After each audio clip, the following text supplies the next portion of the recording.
Okay, raise your hand if you're an ally to the immigrant movement. Awesome.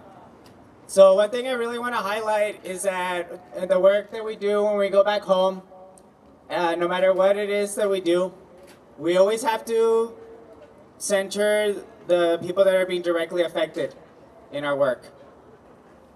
When I lived in Austin and I was planning to come back to El Paso, it was one of my dreams to start a United We Dream group here. But I'm a U.S. citizen, and I knew that there's no way I couldn't do this work by just myself. I had to work with the community that's directly affected. And one of the persons that was key for us to start this group is going to be our next speaker. He's an amazing activist. He's one of my heroes here, and it was in general one of my heroes. So I want to introduce our next guest. He's a member of Soñando, Juntos. He's also my jail buddy. Without further ado, we have Roberto Valadez. Give it up for Roberto.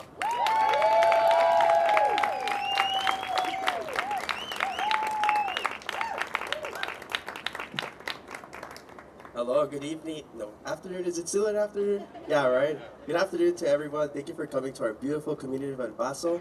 Wow, I'm so grateful to see so many faces here. My name is Roberto Valadez. I'm undocumented, unafraid, and unapologetic. Living in the border while being undocumented can be quite difficult. Just a little bit of context of the border. In the border, you have ICE agents. You have Border Patrol. In El Paso alone, there's 21 federal, state, and local law agencies who share trainings and data. There's a wall along the border. There's technologies like surveillance technologies. There's sensors on the border. And there's detention camps in the border. So my question to you as educators is, how are kids and young people supposed to be learning when we live in a conflict area of militarism, surveillance, and everyday deportability?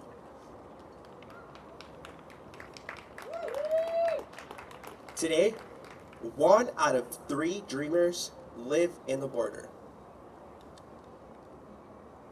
When I was young, my family and I came when I was a 1-year-old. And I grew up here in El Paso. And I remember every single day going to school. And when my parents came back,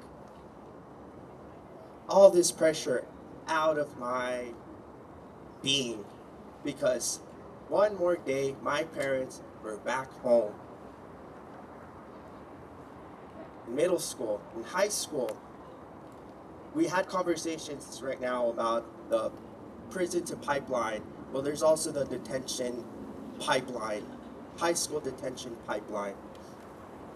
Today, I'm a graduate student at UTEP, and the militarism is as rampant as could be. There's Border Patrol agents who ride their bicycles every day around campus. Border Patrol tables at our university. And Border Patrol, along with the university, have programs that deal with national security and offer internships at Border Patrol. This is a call to action, but it's also a call for a shift in moral consciousness. It is about time that we end this carceral and police state.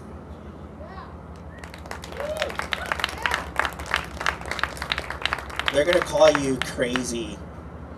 They're gonna say, well, we need national security. We need agents. We need all these things because they're part of our economy. How can we not invest in this? Well, abolitionists were called radical.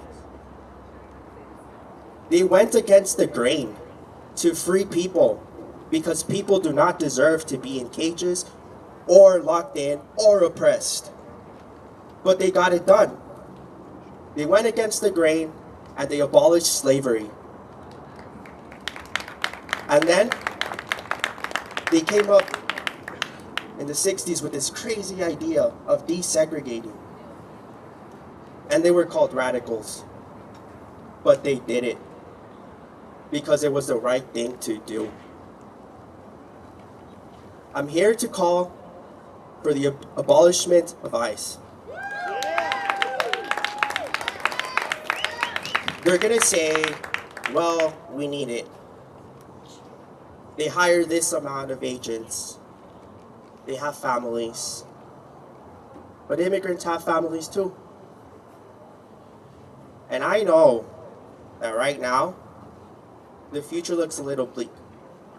But one day we're all gonna be liberated. I know so.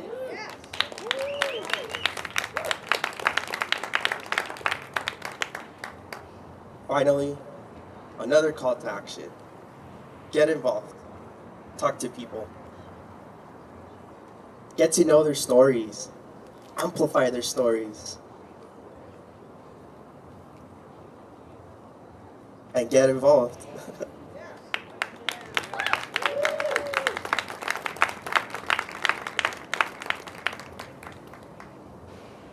Abolish ICE. Thank you so much for everyone, and yes, chinga la migra. Yeah.